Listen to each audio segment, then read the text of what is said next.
Welcome to the Good Ride. Hey, we think snowboards are one of the neatest things around. And we're here to make this video to show you about this snowboard and show you how neat it is instead of James and me just knowing about it. And so, after that, this is the Korua Cafe Racer. We rode this with several bindings. We rode this with the Union Atlas.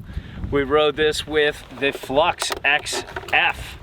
And we rode this with the Union Strata. Adidas Tactical ADV, Adidas Lexicon ADV, Tactical Lexicon ADV, Adidas Xera, 3ST or 3MC, one of those, I forget. 3MCs out here in my shoes, busting up my knees, ouchies.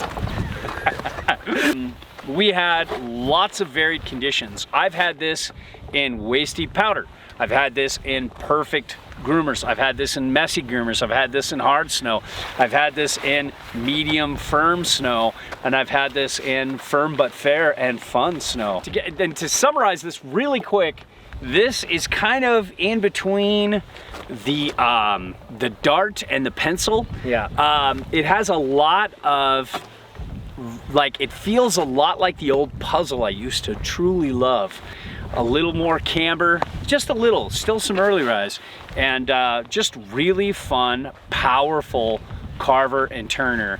As far as sizing goes, the Cafe Racer 59 felt right. I think if I went 56, it would feel a little too small. Like when I tried the pencil, when I went from the 64 to the 59, it just didn't feel right. I thought it would be better to have that fit my boot size, but it didn't feel better. I ended up selling my 59 and keeping my 64.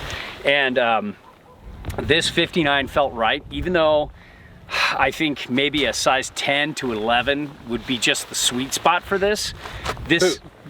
Yes, but this fit our weight perfectly, and it handles a bigger boy. It can handle a lot of weight. And on top of that though, Korua just does something with their sizing that makes it fun for 8.5 and 9. Yeah. And still just as fun for 12s. I've rarely found boards that do that. The camber profile here, as you can see right now as I'm talking, is really interesting. They say it's camber, full camber, but you can definitely see some early rise in the nose. And it's a lot closer to the float camber than I thought it would be. I thought this would just be a massive bow from tip to tail, but it's not. So it's got a little bit of that going on.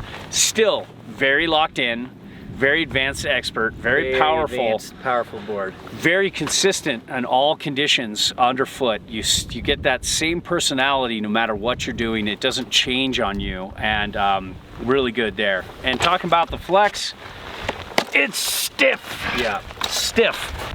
Lots of pop though. And it can It's not like super pop though, but I think it pops hard out of a turn. It takes a little bit of work to get this to ollie with. Yeah. But as far as buttering though, I could butter it a little bit off the tail, but it takes a lot of effort. It does, and the tail feels weird when I try and butter it. Yeah. It kind of just, it doesn't have like that, just like, because I mean, it's just so much smaller, you know, and yeah, the camber's coming out all the way to here, and then you really only have just this little amount to butter with. Yeah. It's tough. It makes it easier than you would think for the flex, but it's still tough. Yeah, I mean, I usually go onto the nose and try and and that works a little better. It's a little softer up here, but not by much. And then the speed, the base glide, how this thing handles chunder and uneven terrain, it is very damp. Magic. It is on the damper side of things without losing that pop and personality. It does not feel dead. It has a lively feel to it, but it definitely, you can make some powerful, high-speed carves with this, and it holds its edge through uneven snow better than many boards I've tried. Really impressed me. This board has some of the strongest all-terrain capabilities I've ever felt of like any board. You know, most Koruas in general just have that personality, but definitely going super high speeds.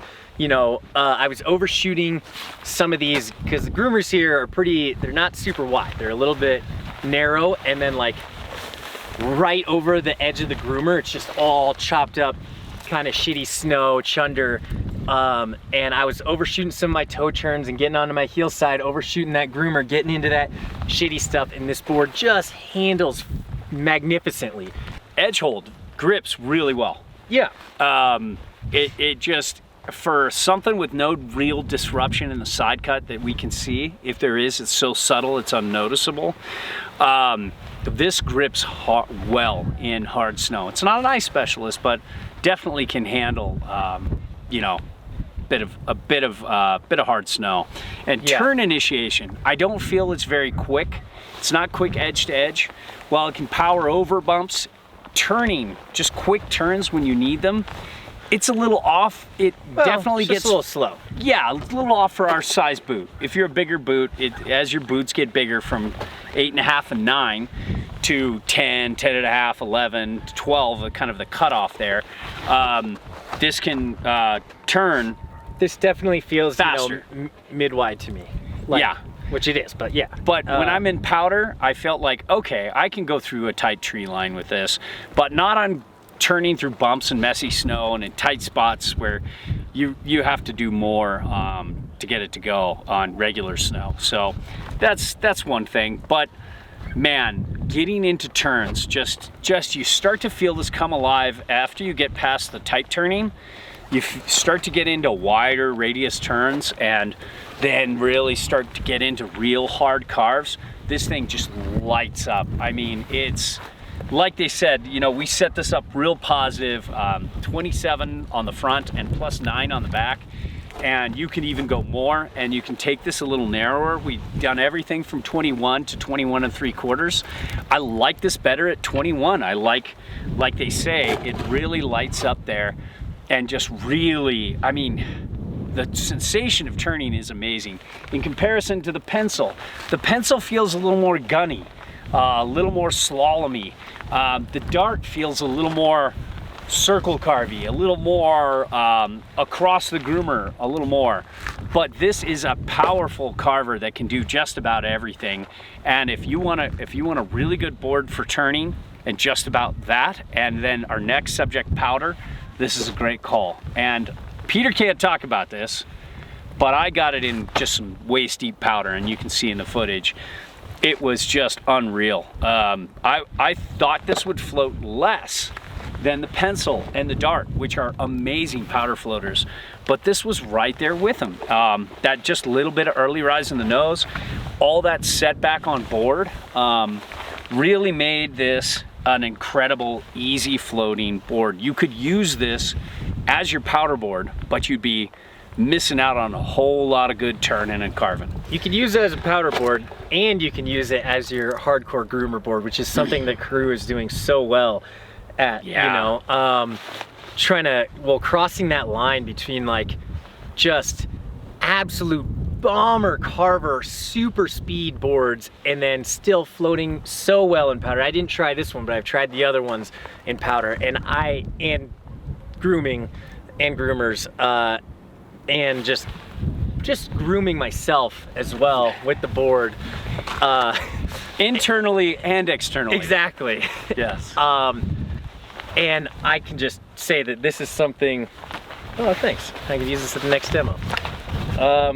I can say that this board definitely does both of those, or just the Korua boards do them so well. It sings to my soul how much I love these boards. I've had this in completely untouched, perfectly groomed, there's no one in front of you, and then I've had this while yelling and screaming at every single kid who's crossing my tracks and not letting me go fast. It's a crowded day today. It was crowded. like, stop having fun and go home. Go home, you little bastards, and get an education, you kids. Why are you getting free weeks off school? That's no way to run the American public education system. No wonder we're 39th. It's okay, it's okay. Deep breath, Barbara. Yeah, 10 deep breaths.